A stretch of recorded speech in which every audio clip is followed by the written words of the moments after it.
এই অশান্ত সময়ে শান্ত হবে কিভাবে, এটা আমাদের প্রায় 5 জুমা অতিক্রম হয়ে গেছে।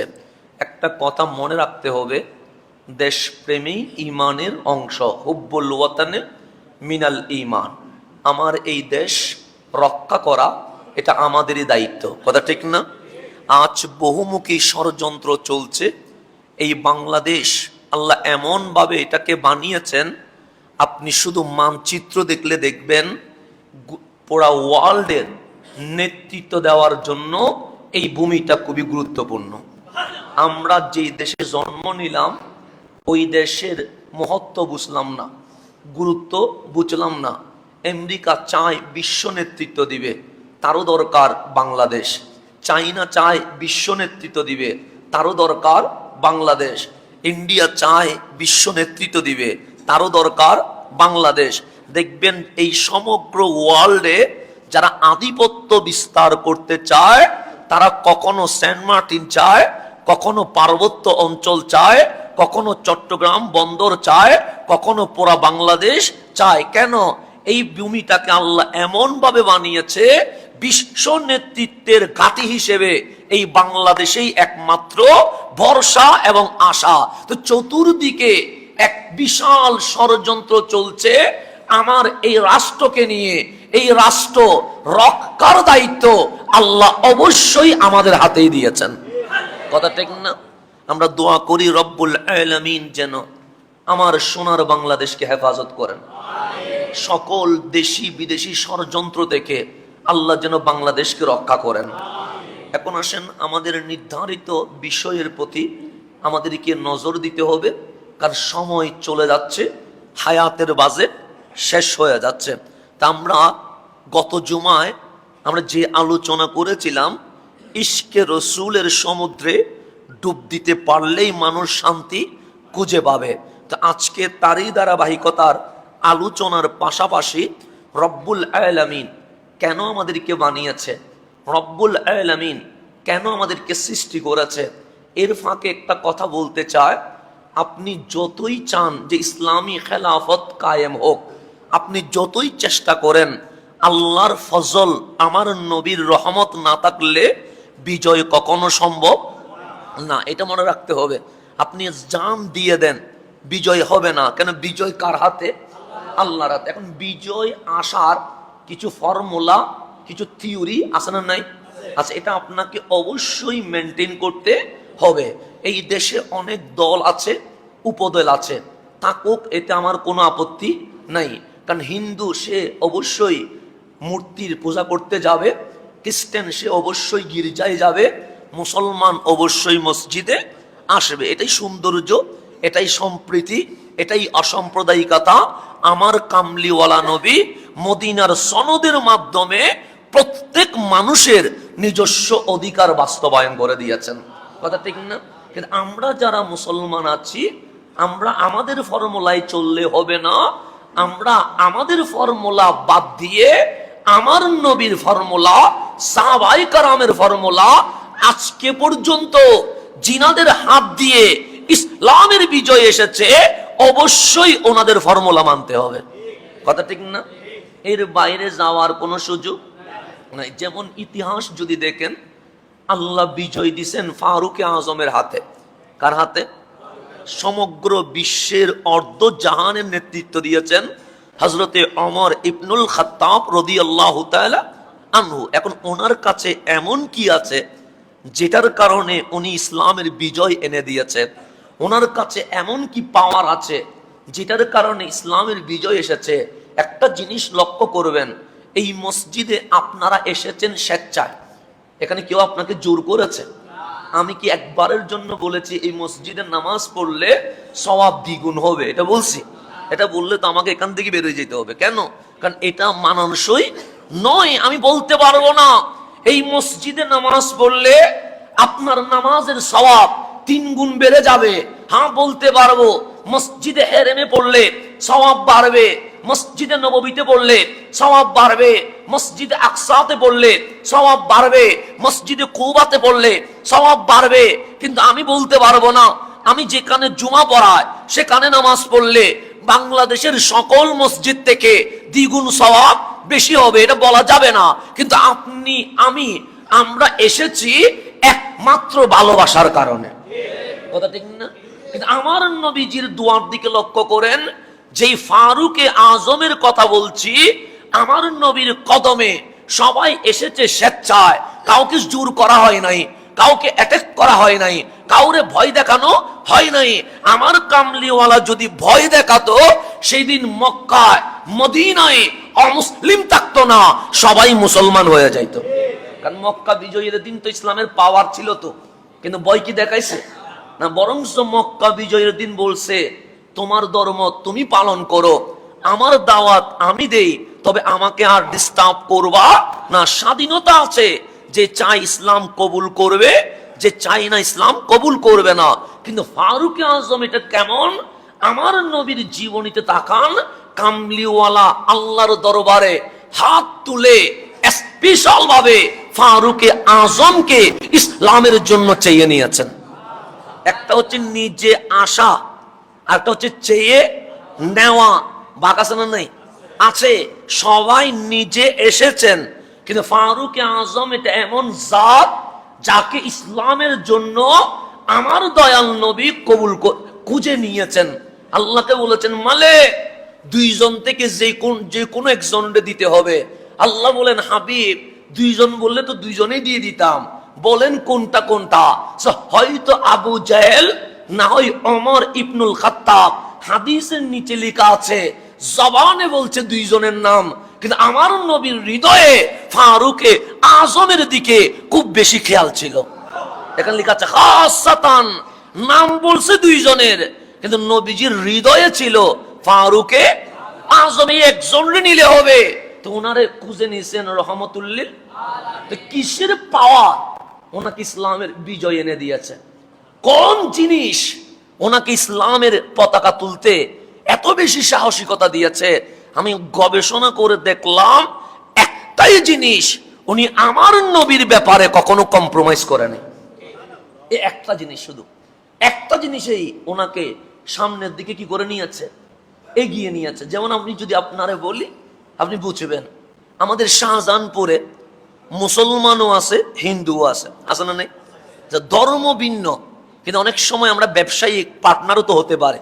হিন্দু মুসলমানে ব্যবসা করে না? করে তো। হিন্দু অমুসলিম মুসলিমে ব্যবসা করতে পারে, এতে কোনো আপত্তি নাই। এখন হিন্দু আর মুসলমানে ব্যবসা করতে গিয়ে মাঝে মাঝে ঝগড়া দ্বিমত হতে পারে, এটা অস্বাভাবিক কিছু না। আপনি যদি বলেন শাহজাহানপুরের গৌসুল আজম মসজিদে যদি হাসান সাহেব আছে, আমাদের ঝগড়াটা উনি মিটাবে, তা আমি দেখলাম একজন মুসলিম আর একজন হিন্দু, বেঁচে গেল ঝগড়া। এখন আমি সমাধানের নিয়ত করলেও আমার হৃদয় কিন্তু হিন্দুর দিকে যাবে না, আমার হৃদয় অটোমেটিক মুসলমানের দিকে যাবে। একটা কাজ করে তো, আমার জাতি ভাই, আমার মুসলমান ভাই, সুতরাং আমার মনটা কোন দিকে পড়ে যাবে?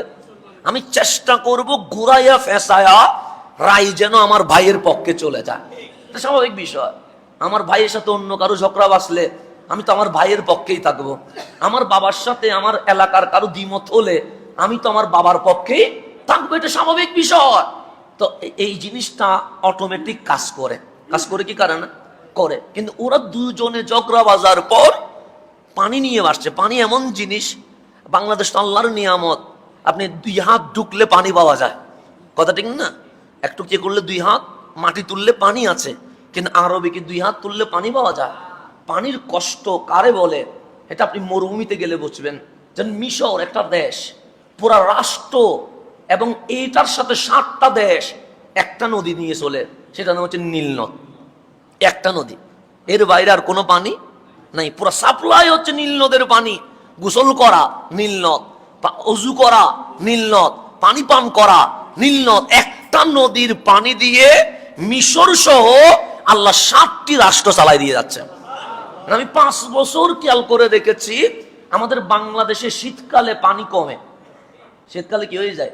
পানি কমে যায় এবং মাটি ফেটে যায় যদি বৃষ্টি না হয়। কিন্তু আমি মিশরে দেখছি শীতকাল গরমকাল, গরমকালে নীল নদের পানি যেরকম কনকনে শীত বাংলাদেশের চেয়েও বেশি, কিন্তু নীল নদের পানি কমে না, বরঞ্চ প্রয়োজনে বাড়তে দেখেছি। অথচ বৃষ্টি তেমন হয়ও না, কিন্তু আমি কমতে কখনো দেখি না। 5 বছর দেখছি, এরপরের ঘটনা আমি বলতে পারবো না, কিন্তু আমি 5 বছর লক্ষ্য করছি। আমি গরমকালেও নীল নদকে দেখে আসছি, শীতকালেও দেখে আসছি, কমে কিনা দেখলাম কমে না। তো পরে মনে মনে ভাবি, কমিস না কেন? তা শীতকালে তো পানি কমে আর বর্ষাকালে পানি বাড়ে, কিরে নীল নদ তুমি কমো না কেন? তখন নীল নদ বলে, আমি তোমার কথায় পানি বহমান হই নয়, আমি ওমর ইবনুল খাত্তাবের কথাই বহমান হয়েছে। যে জায়গায় সিটি দিছে এখনো সেখানে মিনার করা আছে বিশাল করে, যে জায়গায় ফারুক আজমের সিটি পড়ছে। তো আমি যেটা বলতে যাচ্ছিলাম, ইহুদি আর মুসলমান ঝগড়া বাসছে, ইহুদি আর কি নিয়ে? পানি নিয়ে। তাও গুরুত্বপূর্ণ জিনিস, কারণ তখন জমজম মদিনায় যায় নাই, এখন তো মদিনায় জমজম আলহামদুলিল্লাহ পাওয়া যায় মসজিদে নববীতে। এখন তখন জমজম যায় নাই, এতগুলো লাইন আসে নাই। তো পানি নিয়ে ঝগড়া বাড়ছে ইহুদি আর কার কাছে? মুসলমানের কাছে। এখন মুসলমান বলে আমার রায়টা ঠিক আছে, ইহুদি বলে তোরটা ঠিক নাই। ইহুদি বলে আমারটা ঠিক আছে, মুসলমানে কয় আমারটা ঠিক আছে। এখন বাজি গেছে, তো দুইজনেই কারো বিচার মানতেছে না। যেন আমরা বলি তাল গাছ আমার, এরপর বিচার ল। এরকম হয় কি হয় না? হয়। মানে জিনিসটা আমার, এরপরে কি হয়? রায় বয়। কিন্তু আমারটা ছাড় দিলে রায় হয়ে যায়, কিন্তু আমি ছাড়বো না, আমারটা ঠিক করে এরপর আমি বিচার মানবো। এখন মুসলমান ইহুদি যখন ঝগড়া বেজে গেছে, দুইজনেই বলল চলো মদিনার প্রেসিডেন্ট রহমতুল্লিল আলামিনের দরবারে যায়। কারণ উনি রহমতুল্লিল মুসলিমিন নয়, উনি রহমতুল্লিল। আমার নবী মুসলমানের কথা শুনলেন, বললেন এক পক্ষ বিচার করা যাবে না, তুমি ইহুদি বলো কি সমস্যা। সে সব কিছু খুলে বলল। আমার কামলিওয়ালা দেখলেন ইহুদির কথা যুক্তিযুক্ত। রহমতুল্লিল আলামিন বলেন, আমি এখন মদিনার প্রধান হিসেবে আমার রায় দিতে হবে ইনসাফ করে।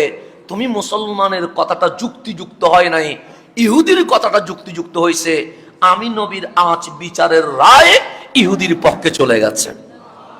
চলে গেছে কার পক্ষে?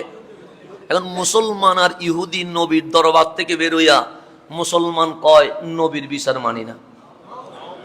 এরকম মাঝে মাঝে হয়তো নবীর বিচার মানি না, কোরআন শরীফ কুলি দিলেও বলে মানি না, বুখারি কুলি দেখাইলেও বলে মানি না, রাতভর দলিল দিলে সকালে বলে দলিল খুঁজি পাই নাই।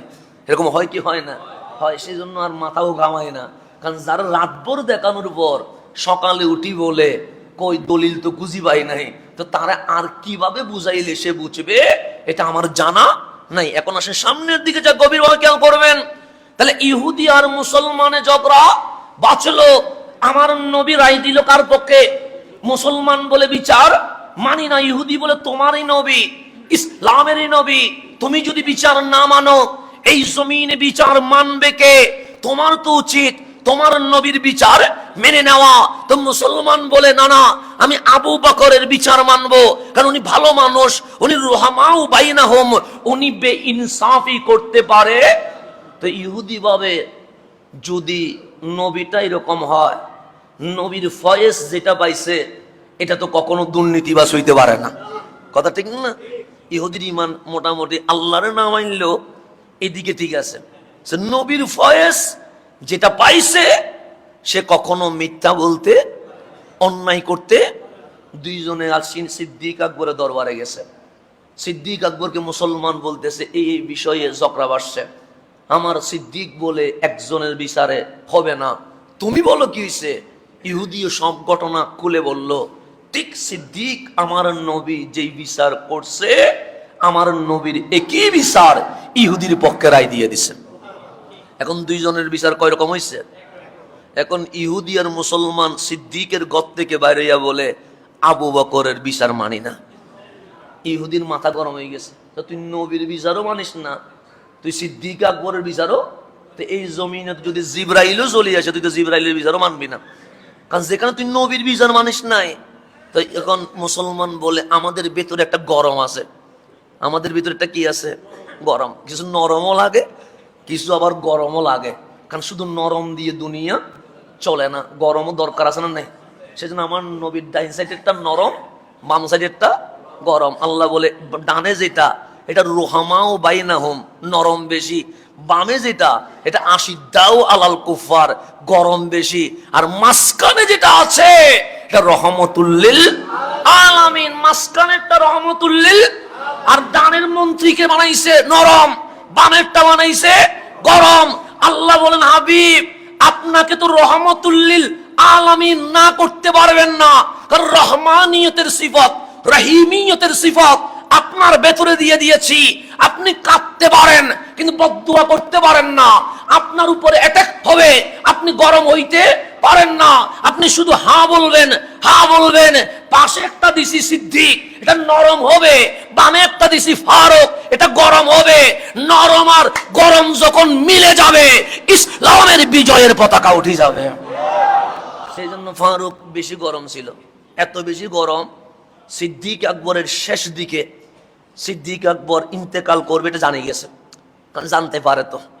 উনি বললেন, আমার সময় শেষ, আমি অচিরেই দুনিয়া থেকে চলে যাব। তা আমার পরে খলিফা, এত ঝগড়াঝাটি করার দরকার কি? আমি আবু বকর মিম্বরে দাঁড়িয়ে ঘোষণা করলাম, আমার পরে ফারুকে আজম খলিফা হবে। ঘোষণা করে দিছে, আমি ঘোষণা করে দিয়েছে। না মানার কোনো তো উপায়, দুই তিনজন হাত তুলি ফেলছে। কোথায়? জুমাতে আর কি, দুই তিনজন এরকম করে আছে। সিদ্দিক বলে, কি হয়েছে? আপত্তি আছে। কি আপত্তি? আপনি যারে বানাইছেন ওনারে নিয়ে, যে কি হয়েছে? অমর কি মিথ্যা বলে? না না। অমর কি কম্প্রোমাইজ করে? না না। যে বেশি গরম, এটা বেশি গরম, যেদিকে যায় সেদিকে শুধু গরম চলে। তো এইরকম গরম পাবলিক যদি খলিফা হয়, আমাদের তো কোনো নিস্তার। সিদ্দিক হাসি দিয়ে ফেলছে। ফারুক আজম বসা সামনে, তিন চারজন হাত তুলি বসে, বেশি গরম, নরমও লাগে গরমও। ফারুক আজমের ব্যাপার আপত্তি করতেছে, এটা বেশি। তো সিদ্দিক হাসি দিয়ে বলতেছে, আমি গরম না নরম? আপনি নরম। আমি নরম বলে এটা গরম আছে, আমি যেদিন চলে যাব এটা আর গরম থাকবে না, এটা আমার চেয়ে আরো বেশি নরম হয়ে যাবে। তোমরা ভয় পাওয়ার দরকার নাই, এত বেশি নরম হয়ে গেছে। যেদিন খলিফার আসনে দাঁড়িয়েছে সেদিন এত বেশি নরম হয়ে গেছে। এইরকম মুসল্লি আসছে, জুব্বার কাপড় লম্বা, আরে মিম্বরে উঠছে খুতবা দিবে, মুসল্লি জুব্বা টান দিয়ে বলছে, ওমর বাইতুল মালের কাপড় সবাই পেয়েছে, আমাদের কাপড় হয় ফতোয়া তথা অর্ধেক, আপনার কাপড় জুব্বা হইল কেমনে? হিসাব দিতে হবে। আপনি যদি প্রধান উপদেষ্টারে বলেন জেলখানায় ঢুকতে হবে, মন্ত্রীর যদি বলেন কারাগারে যেতে হবে, এমপিরে যদি বলেন রিমান্ডে যেতে হবে, আর যিনি খলিফাতুল মুসলিমিন অর্ধ জাহানের বাদশা, তার জুব্বা ধরে বলছে কাপড়ের হিসাব দেন, কাপড়ের হিসাব দেন। একটা জুব্বার হিসাব যখন কাপড় ধরে টান দিছে, বাকি মুসল্লি চিল্লায় উঠছে, এই খলিফাতুল মুসলিমিনের কাপড় ধরে টান দিয়েছে কেন? ফারুক চিল্লায় দিয়েছে, তাকে ধন্যবাদ দেওয়া দরকার। কেন? কাল হাসরের ময়দানে আমাকে অপরাধী হওয়া থেকে বাঁচিয়ে দিয়ে দিয়েছে। তোমরার কারণে আমার উত্তর দেওয়ার কি হয়েছে? আমি হইলে গালি দিয়ে বসাই বলতাম, তোর বাপের টাকা দিয়ে চলি, বলতাম না এরকম? বলতাম তো। কিন্তু ফারুক বলছে, তুমি ভালো কাজ করছো। আব্দুল্লাহ ইবনে ওমরকে বলছে, বাবা দাঁড়া, আমার জুব্বার কাপড় লম্বা হইলো কেমনে বলো তো? ছেলেরে বলতে, তুমি বলো। তো উনি দাঁড়াইয়া বলতেছেন, বাইতুল মালের কাপড় সবাই পাইছেননি? সে পাইছি। কতটুকু হইছে? সে অর্ধ পরিমাণ হইছে। তা আমিও তো একজন নাগরিক। বলছে, হ্যাঁ, আমিও মদিনার নাগরিক হিসেবে কাপড় পাওয়ার অধিকার আছে। আছে, আপনি একটা পাবেন, আমার বাবা উনিও একটা পাবে। তা আমরা বাবা ছেলে মিলে কয়টা পাইলাম? তা আমি আব্দুল্লাহ ইবনে ওমর দেখলাম, তা অর্ধেক হয়, জুব্বা হয় না। ছেলে হিসেবে বাবাকে বললাম, বাবা আপনি আমিরুল মুমিনিন, অর্ধেক কাপড় পরলে দেখতে ভালো দেখায় না, আমি ছেলের কাপড়টা আপনি বাবাকে হাদিয়া দিয়ে দিলাম। বাবা আর ছেলের কাপড় মিলে জুব্বা হয়েছে কয়টা? দেখেন, মদিনায় সবার সামনে হিসাব দিচ্ছে আমিরুল মুমিনিন, অর্ধ জাহানের বাদশা, একটা জুব্বার কাপড়ের কি দিচ্ছে? হিসাব দিচ্ছে। ইসলামী খেলাফত যদি কায়েম হয়, একটা জুব্বার হিসাব যদি দিতে হয়, আর গম সুর চাউল সুর খুঁজি পাওয়া যাবে? যাবে না। তো এইটাই দরকার। এখন আমরা খেলাফতের নাম দেই, আর ওইদিকে জ্বালানি শুরু করে দিই। খেলাফতের নাম দিলে জ্বালানি আসবে না। খেলাফতের নাম দিলে সর্বপ্রথম নিজেকে দোষ মুক্ত এটাই প্রমাণ করতে হবে। কথা ঠিক না? তা আল্লাহ যেন আমাদেরকে বুঝার তৌফিক নসিব করে। তো ফারুক আজম ইনি গরম, আশিদ্দাউ আলাল কুফার, এত বেশি কঠিন গরম, যিনি অন্যায়কে জীবনে কখনো কম্প্রোমাইজ, ওনার সব প্রস্তাব ছিল গরম গরম প্রস্তাব। আমার নবী যখন মিটিং করতেন, যে বদরের মধ্যে ওরা বন্দী হয়েছে, বদরের মধ্যে ওরা কি হয়েছে, এখানে আত্মীয় স্বজন তো আছে, কারণ সিদ্দিক আকবর মক্কার, ফারুক আজম, ওসমান ও জুন্নুরাই, মাওলা আলী, মক্কা, সবাই তো মক্কার মানুষ। তো সিদ্দিক আকবরের আত্মীয় আছে, ফারুক আজমেরও আত্মীয় আছে। তা আত্মীয় যদি তাকে অমুসলিম হোক না, একটা টান আছে না নাই? আছে। তা আমার নবী মিটিং করতেছে যে বদরে এতজন কি হয়ে গেছে, গ্রেপ্তার হয়েছে, বন্দী হয়েছে, কি করা যায়? সিদ্দিক আকবর বলেন একটা মূল্য ধরে, জিজিয়া ধরে তাদেরকে মাফ করে দেওয়া যায়, এটা রহমত। আর ফারুক আজম বলছে কিসের জিজিয়া টিজিয়া, কুম্মারি 2 ভাগ করে দেন, ওদের ডাইরেক্ট কুম্মারি কয় ভাগ করে ফেলবেন। কেন? সেই ইসলামের বিপক্ষে আমরা মদিনায় চলে আসলাম, এরপরেও আমাদেরকে মারতে আসলো কেন? এটা ছিল বেশি গরম। তো এটা গরম মানে প্রস্তাব সব ছিল গরম গরম।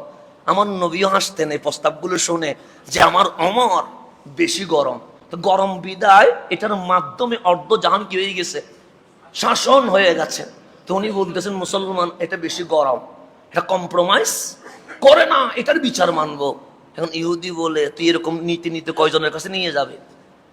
এখন ওমরের কাছে যদি যায়, আর পর বিচার যদি আমার পক্ষে আসে, তখন ওমর যা বিচার করবে আমি তাই মানবো, এতে কোনো সন্দেহ নাই। সে ওয়াদা কর, ওয়াদা।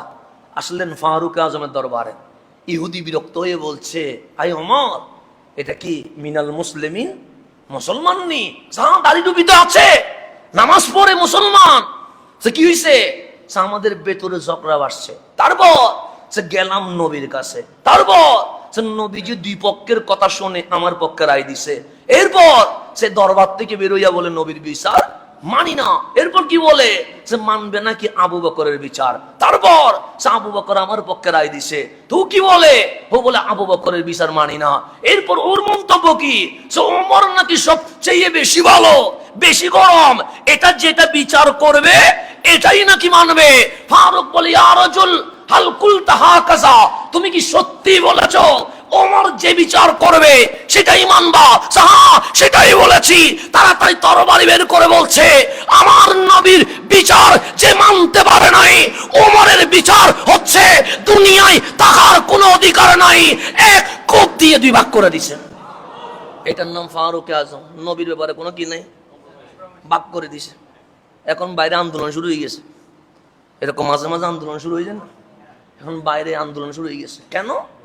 ফারুক মুসলমান মারি ফেলছে, কারণ দাঁড়িয়ে আছে তো, টুপি আছে তো, কারণ বিশাল মিছিল চলতেছে, কখনো এই রাস্তা দিয়ে মিছিল চলতেছে, কখনো ওই রাস্তা দিয়ে মিছিল চলতেছে। ফারুক তো মুসলমান মারি ফেলছে।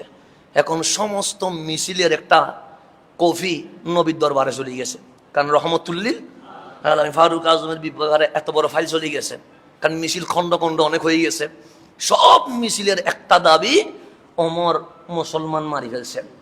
আমার নবী বিচারের রায়গুলো দেখি বলতেছেন, বিচারটা আমার কাছে রাখলাম না, কারণ আমি বিচার করলে আবার বলবা স্বজন প্রীতি হয়ে গেছে। এই বিচারের কফি আমি রহমানের দরবারে দিয়ে দিচ্ছি। বিচার করতে কে আসবে?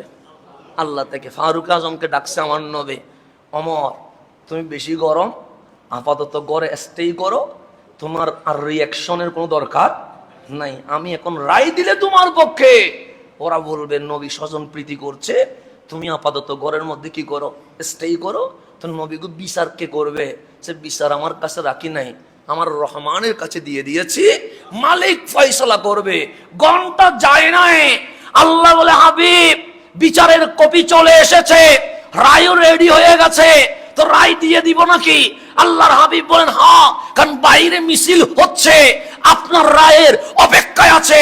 তা আল্লাহ ঘোষণা করছে, ফালা ওয়া রাব্বিকা, হাবিব আপনার রবের কসম, আমার ওমর মুসলমান মারে নাই, ওমর মুনাফিকরে মারছে।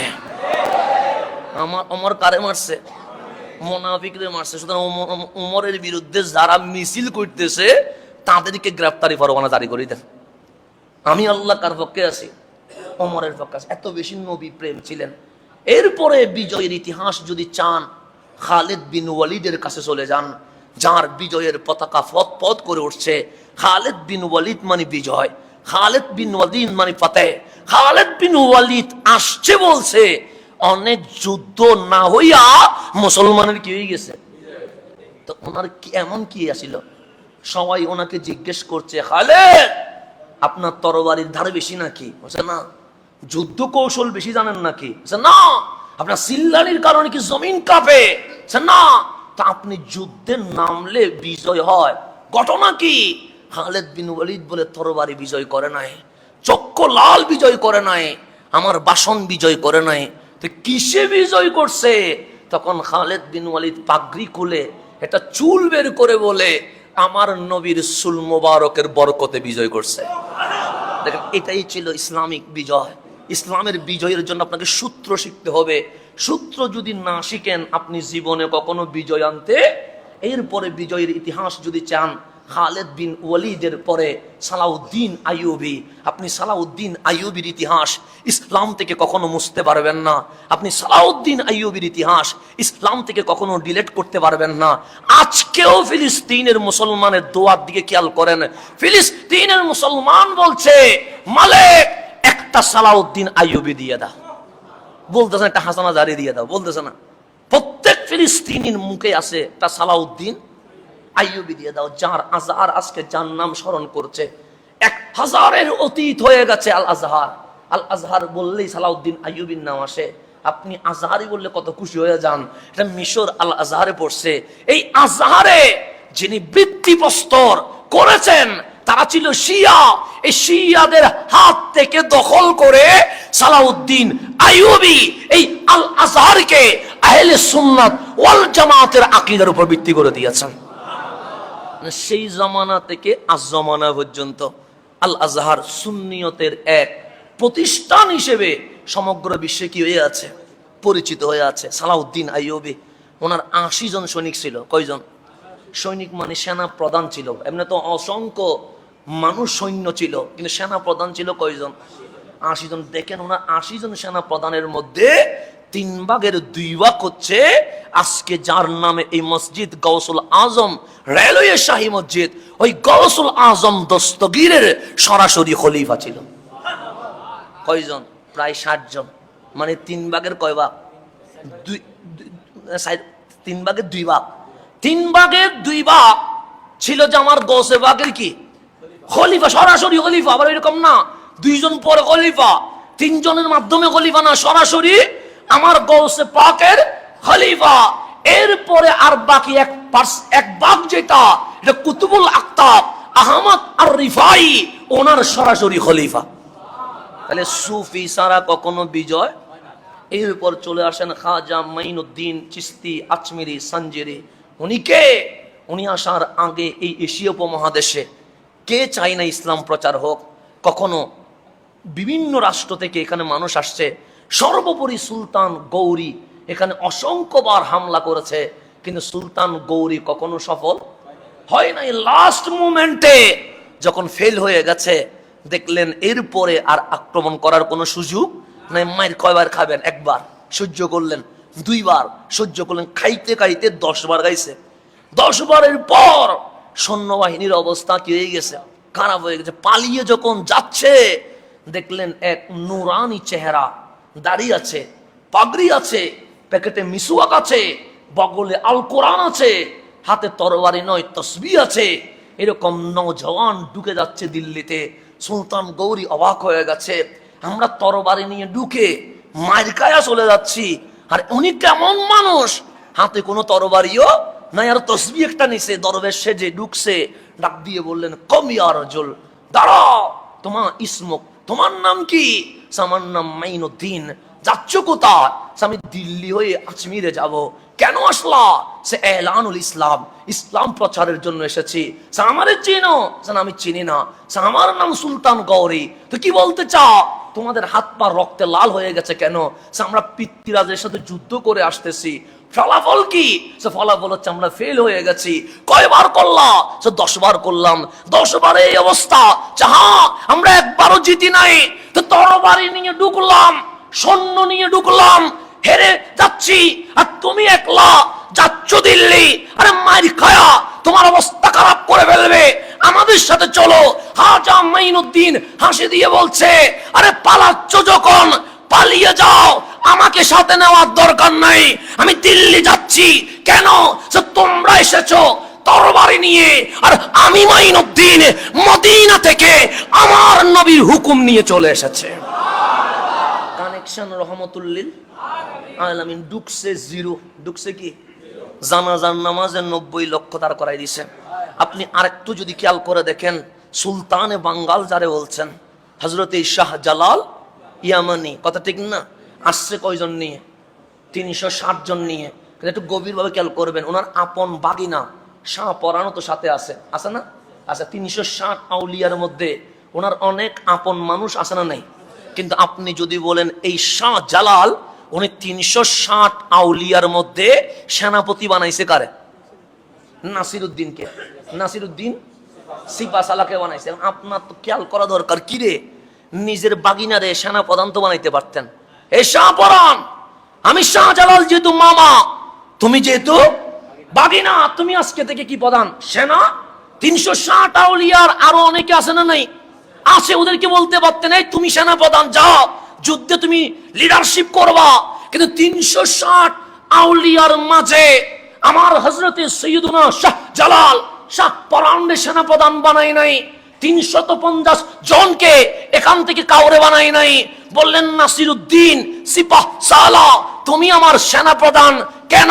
কারণ 360 আউলিয়ার মাঝে একমাত্র আওলাদে রাসূল নবী পরিবারের সদস্য যিনি ছিলেন, উনি নাসিরউদ্দিন সিপাহ সালা। ওনাকে সামনে নিয়ে আসছে। কেন সামনে আনলেন? শাহজালাল বলছে, আমি চাইলে আমার ভাগিনারে বানাই দিতে পারতাম, কিন্তু বানাই নাই। আমি চাইলে অন্য কাউরে বানাই দিতে পারতাম, বানাই নাই। নাসিরউদ্দিন তোমারে বানাইছি কেন জানো? সে কেন? যুদ্ধ কৌশল বেশি জানো বলে তা না, তোমার পাওয়ার বেশি তা না, তোমাকে বানাইছি তোমার শরীরে আমার নবীর রক্ত মোবারক বহমান আছে, তোমার সাথে ডাইরেক্ট কানেকশন রহমতুল্লিল। ওই ফয়ুজাতের কারণে তোমাকে সেনা প্রধান বানাইছি। তুমি নামতে দেরি, কামলিওয়ালার ফয়েজ আসতে দেরি হবে না।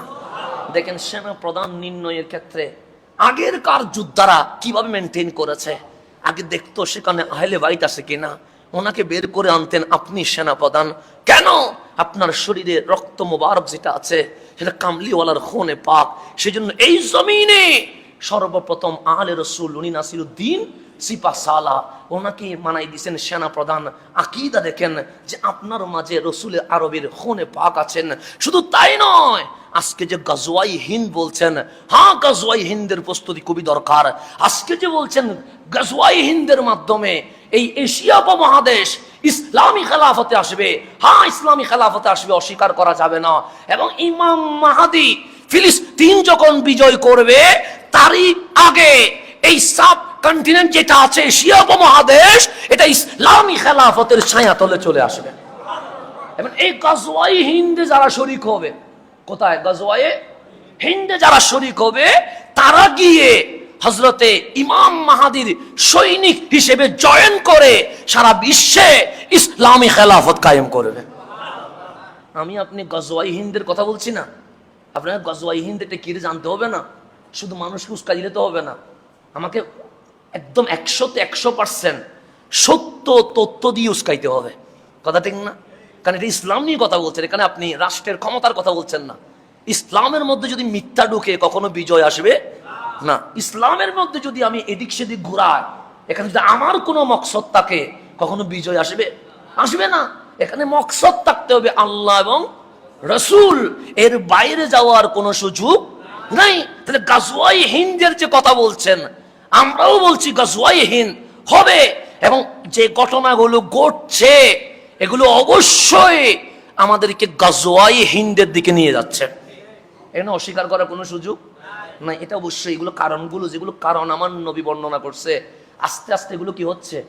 প্রকাশ হচ্ছে। ধাঙ্গা যেগুলো লাগার, এই যে সাম্প্রদায়িকের মধ্যে অসাম্প্রদায়িকের মধ্যে সাম্প্রদায়িক হবে, উগ্রবাদের কি হবে, জন্ম হবে, এবং মারামারি বাঁচবে, এপর অপর এরকম বাঁচবে, এগুলো সবগুলো গাজওয়াই হিন্দের লক্ষণ। এটা অস্বীকার করার কোনো সুযোগ নাই। এই গাজওয়াই হিন্দের মধ্য দিয়ে ইমাম মাহাদি যুদ্ধে শরীক হওয়ার আগে এই উপমহাদেশ ইসলামী খেলাফতের মধ্যে কি হয়ে যাবে, বিজয় চলে আসবে।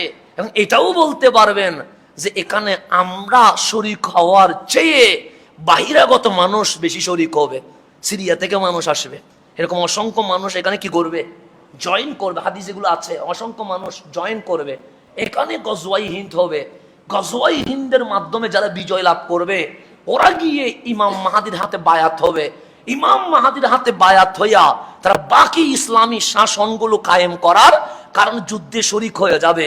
এখন গজওয়াই হিন্দের কথা তো আমরা আসছি, এখন গজওয়াই হিন্দ কাদের মাধ্যমে হবে এটাও তো জানার দরকার। গজওয়াই হিন্দে কারা শরিক হবে এটাও তো জানার দরকার।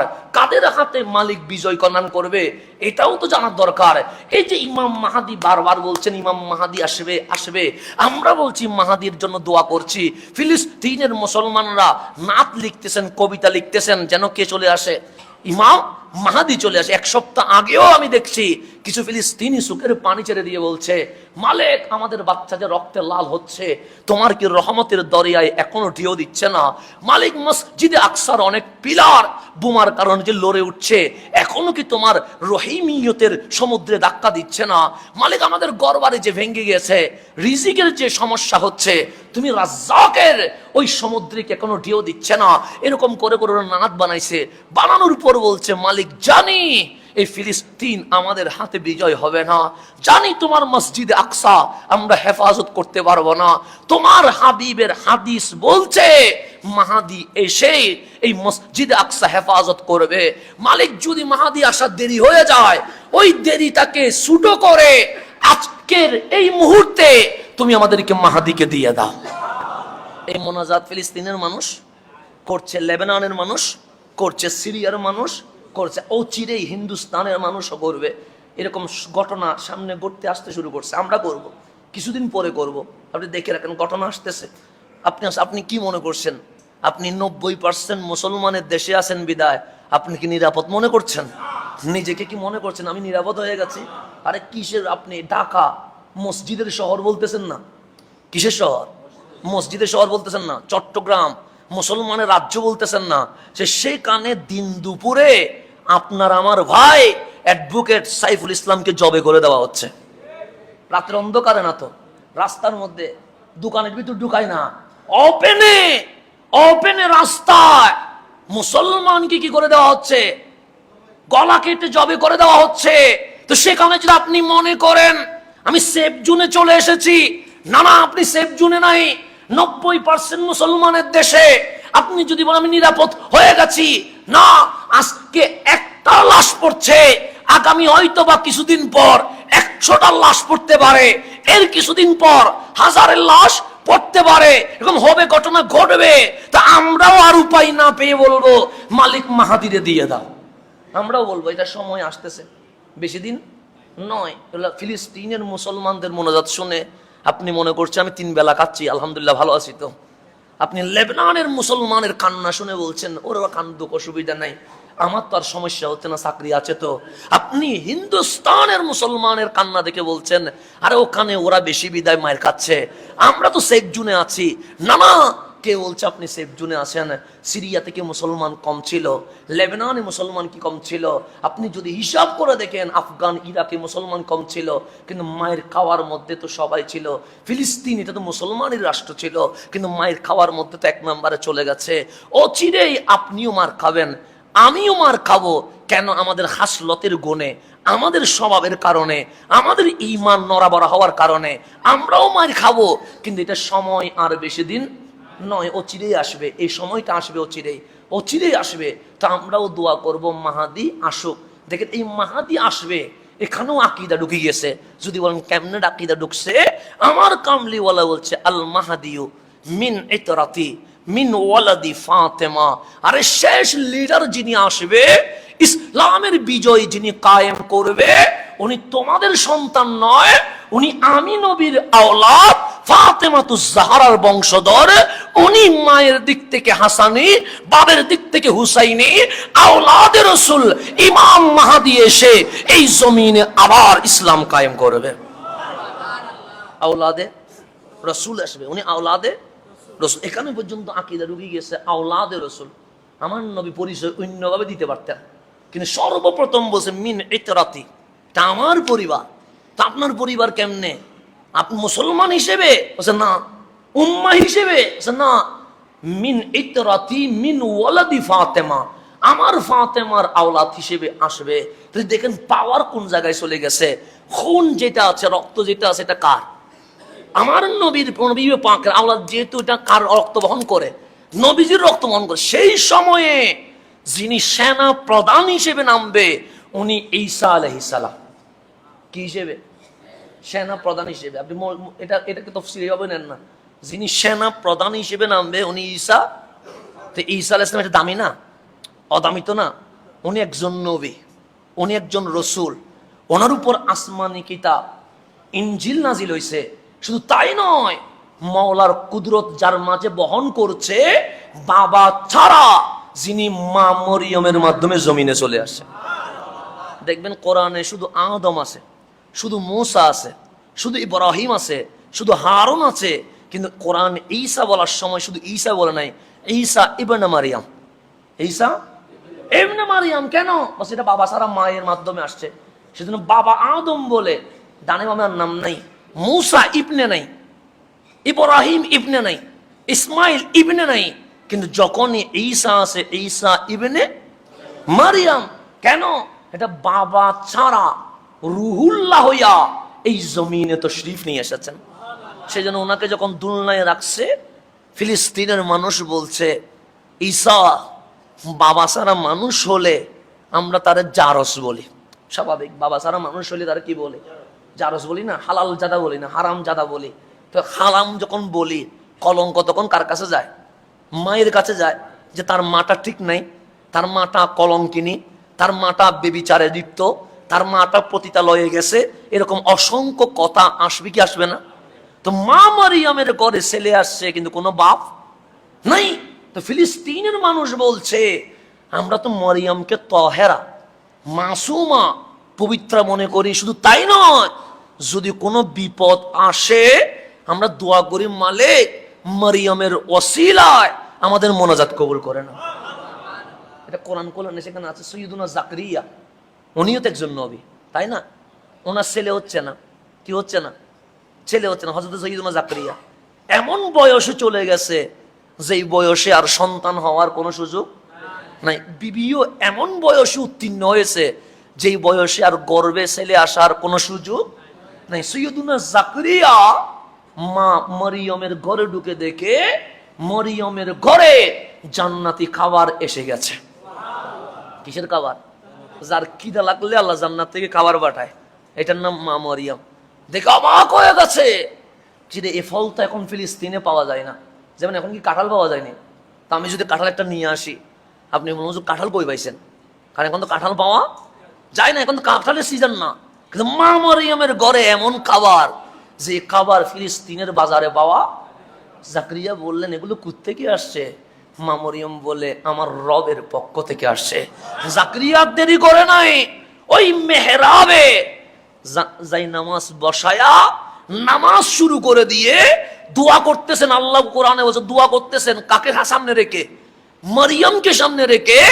মালিক আমি জাকরিয়া, হ্যাঁ বয়সে বৃদ্ধ হয়ে গেছি, আমার বিবি বয়সে বৃদ্ধা হয়ে গেছে, মরিয়মের জন্য যদি অসম্ভব জান্নাতের খাবার সম্ভব করে দিতে পারো, ওই মরিয়মের সদকায় জাকরিয়ার একটা ছেলে দিয়ে দাও। মনোজাত করছে কোন অবস্থায়? যে অবস্থা ছেলে হওয়ার কোনো কি নাই, সুযোগই নাই, বার্ধক্য অবস্থায়। আপনি 80 বছর হয়ে গেছে, যদি বলেন একটা দোয়া করে ছেলে যেন হয়, জীবনে ছেলে হবে না। আমি দোয়া করলে কি হবে? কিছুই তো হবে না, কারণ বয়স তো চলে গেছে। আপনি ছেলে কোত্থেকে আসবে? হ্যাঁ, আপনি যদি বলেন আমার বিবির বয়স 75 বছর, দোয়া করে দেন একটা যেন ছেলে হয়, জীবনে সম্ভব? জীবনে সম্ভব। আমি বলবো ভাই এটা দোয়াটা না করলে ভালো হবে, শুধু শুধু আমার বেজ্জত করার দরকার নাই, এটা জীবনে কখনো হবে না। কথা ঠিক না? কারণ যেটা হবে না সেটা আপনি যদি বলেন এটা হাস্যকর হবে না? আপনি যদি আমাকে এখানে দাঁড়াই বলেন, মুসল্লিরা তো চিল্লাই উঠবে, বলছো তুই আর পুঁজি পাস না দোয়া করতে, হুজুরের সামনে আসি বলে কি বলতেছস? তো জাকরিয়া বয়সে বৃদ্ধ, বিবিও কি হয়ে গেছে, সন্তান হওয়ার কোনো সুযোগ।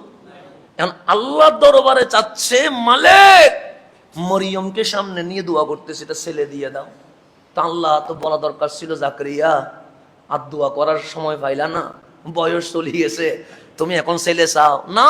নামাজের ভেতরে ফেরেশতা এসে সালাম দিয়ে বলছে, জাকরিয়া দোয়া কবুল হয়ে গেছে, আল্লাহ শুধু ছেলে দিবে না, নাম তার এহিয়া, এটাও রাখি দিছে। যাও। জাকরিয়া অবাক হয়ে গেছে, কি রে দোয়া করলাম কিন্তু এটা তো অসম্ভব জিনিস। তো জাকরিয়া আল্লাহর কাছে ফরিয়াদ করতেছে, মালিক আমার বয়স তো শেষ, এই বয়সে কি হবে না, ছেলে হবে না, আর আমার বউ যে অবস্থায় আছে এই অবস্থায় সন্তান আসা সম্ভব, কিন্তু তোমার রহমতের ফেরেশতা আমারে কানে কানে বলতেছে আমার নাকি দোয়া কবুল হইছে, ছেলে নাকি হবে, নাম তার নাকি এহিয়া। শুধু এহিয়া হবে না, নবীও হবে। তো আল্লাহ বলছে, হে জাকরিয়া দুয়ার জায়গায় দোয়া করতে পেরেছো বলে এমন দোয়া কবুল করছি, নাম সহ নবী বানাইয়া ডাইরেক্ট প্রস্তুত করে ছেলে তোমাকে দিয়ে দিয়েছে। তাহলে ওসিলার কথা কোরআনে আছে না নাই?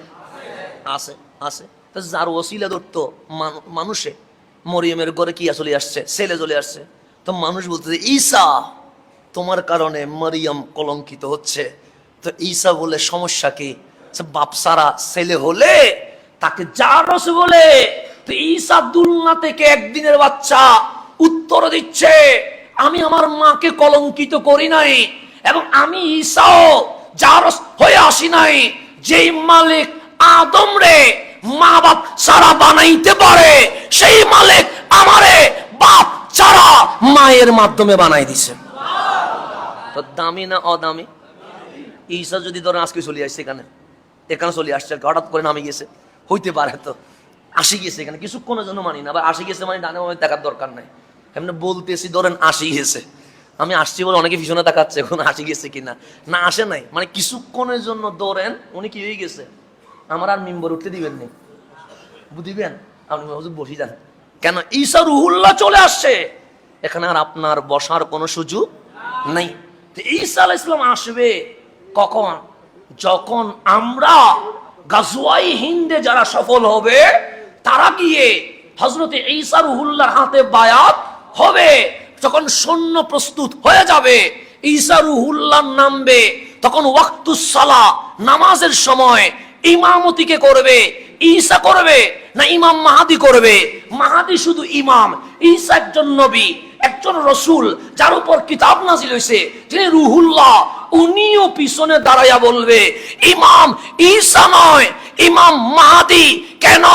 আমি আগে নবী রসুল ছিলাম, এখন উম্মত, আমি উম্মত, আর মাহাদি আওলাদে রসুল। মাহাদি কি? কারণ যার কাছে নবীজির কি আছে, ফয়েজ আসতে হবে কোত্থেকে? ওনার থেকে, ওনার ফয়েজের দরকার। তাহলে ইসলামের বিজয় আসার জন্য আপনি যারে আমির বানাবেন, যারে কি বানাবেন? আমির বানাবেন, ওনার কাছে ফয়েজে রসুল আছে কিনা দেখতে হবে। যার কাছে নবীর ফয়েজই নাই, যে নারীর রেসালতকে ফালতু বলে, তারে যদি আমির বানান মায়ের খাওয়া ছাড়া কোনো উপায় থাকবে না। এটা বুঝতে হবে ফয়েজ কোত্থেকে আসবে। আপনাকে আমি সেই জন্য ইতিহাস টেনে আনলাম 1400 বছরের সংক্ষিপ্ত করে। আপনি চাচ্ছেন ইসলাম কায়েম হোক, কিন্তু আপনি যারা আমির বানাবেন সে কে, তার সাথে আমার কামলিওয়ালার কানেকশন আছে কিনা সেটা দেখতে হবে। আপনি যারা আমির বানাবেন তার সাথে আমার রহমতুল্লিল আলামিনের দিদার আছে কিনা দেখতে হবে। যাকে আপনি আমির বানাবেন তার শরীরে আমার নবীর খুনে পাক আছে কিনা দেখতে হবে। সেই জন্য আল্লাহ কোরআনে বলছে ওয়াতাসিমু বিহাবলিল্লাহি জামিআ, সবাই এক হয়ে যাও, আল্লাহর রশিকে শক্ত করে ধরো। সৈয়দুনা আনাস বলছে, সৈয়দুনা আব্দুল্লাহ ইবনে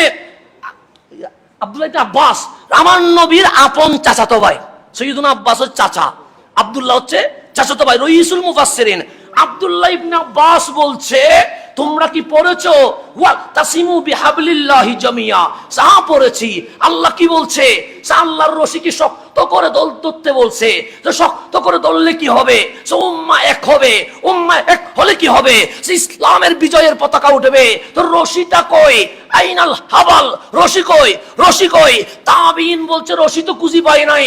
সৈয়দুনা আব্দুল্লাহ ইবনে আব্বাস বলছে হাবলুল্লাহ আই ওয়া হুয়া রাসূলুল্লাহ। সবাই মিলে সবচেয়ে গম্ভীরে নবীর কদম শক্ত করে ধরো, দেখবি ইসলামের বিজয়ের পতাকা উঠে যাবে। এর বাইরে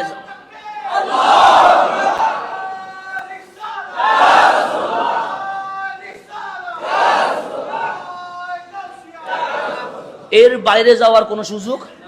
তা আপনি বলছেন ইসলামের খেলাফত কায়েম হবে, আপনি আমির কাকে নির্ণয় করছেন? আপনার সামনে ইমাম কারে নির্বাচন করছেন? আপনি কাকে নিয়ে সামনে এগুচ্ছেন? এটা দেখার দরকার আছে না নাই? আছে। আপনি এটা নির্ণয় ঠিক না করি হাজার চিল্লাইলেও জীবনে কোনোদিন সমাধান হবে না। আপনার সমাধানের জন্য আপনাকে সর্বপ্রথম আমার আল্লাহর দেওয়া নীতি, আমার নবীর দেওয়া নিয়ম, এটার ফর্মুলা কি করতে হবে? চলতে হবে। এর বাইরে যাওয়ার কোনো সুযোগ নাই। এখন আসেন, আমি যেটা বলতেছি, হব্বুল ওয়াতানে মিনাল ইমান, দেশ প্রেমেই ইমানের অংশ। এই দেশকে রক্ষা করার দায়িত্ব কাদের? আমাদের। এই দেশ বেশি আসে নাই, এই দেশ অর্জন হয়েছে রক্ত দিয়ে। এই দেশ কারো থেকে কিনে নেওয়া হয় নাই, এই দেশ ইঞ্চি ইঞ্চি মেপে নেওয়া হয়েছে। সুতরাং এই দেশে বহিরাগত কেউ দখল করার স্বপ্ন দেখবে, আমার অখণ্ড জমিন সার্বভৌমত্বকে শেষ করে দিবে, এটাকে আমরা জীবনে মানতে পারি? তা আপনি কি দেশের পক্ষে না বিপক্ষে? যদি পক্ষে হন, আজকে শুক্রবার, কারো চাকরি নেই আলহামদুলিল্লাহ, কারো অফিস নাই আলহামদুলিল্লাহ, আজকে বিকেল 3টায়, কয়টায়? ঢাকার জাতীয় প্রেস ক্লাবে। কোথায়? ঢাকার জাতীয় প্রেস ক্লাবে আমার দেশের সার্বভৌমত্ব রক্ষায় আমরা মানববন্ধন করতে চাই। রাজি আছেন নি? নাকি শুধু ফেসবুকে থাকবেন? শুধু ফেসবুকে থাকবেন? কোনো মাঠে পাওয়া যাবে না। 3টা থেকে 3:30, 12 ঘন্টা। কয় ঘন্টা? 30 মিনিট সময় দেশের জন্য দিতে পারবেন না? দেশের জন্য দেওয়া এটাও ইবাদত নাকি? এটা তো ইবাদতের বাইরে না। তো এখন আসেন, আমরা আজকে বিকেল 3 ঘটিকায়, কয় ঘটিকায়? 3টা থেকে 3:30 শেষ। 3টায় শুরু, 3:30টায় শেষ। আমাদের কাদরিয়া তৈয়বিয়া মোহাম্মদপুর কামিল মাদ্রাসার সম্মানিত ভাইস প্রিন্সিপাল হুজুর আল্লামা আবুল কাসেম মোহাম্মদ ফজলুল হক মুদ্দাজিল্লুল আলী, উনিও তশরিফ আনবেন। এবং খাজা আরিফুর রহমান তাহেরি পীর সাহেব মুদ্দাজিল্লুল আলী, উনিও তশরিফ আনবেন। এভাবে অসংখ্য উলামায়ে কারাম ওখানে কি করবেন? থাকবেন ইনশাআল্লাহ। তা আপনাদেরকে আমি দাওয়াত দিচ্ছি, আজকে বিকেল 3 ঘটিকায় ঢাকার জাতীয় প্রেস ক্লাব চত্বরে আমার দেশের সার্বভৌমত্ব রক্ষায় একটা কি আছে? মানববন্ধন আছে। আমরা জাতিকে জানিয়ে দিতে চাই, আমরা আহলে সুন্নাত ওয়াল জামাত শান্তিপ্রিয়, কিন্তু দেশ রক্ষায় আমরা হাসতে হাসতে নিজের গদ্দান দিতে প্রস্তুত আছি। আল্লাহ যেন আমাদেরকে কবুল করে নেয়। আমি বাস আমার কথাকে শেষ দিকে, মসজিদের দান সদকা বাড়াইয়া দিবেন।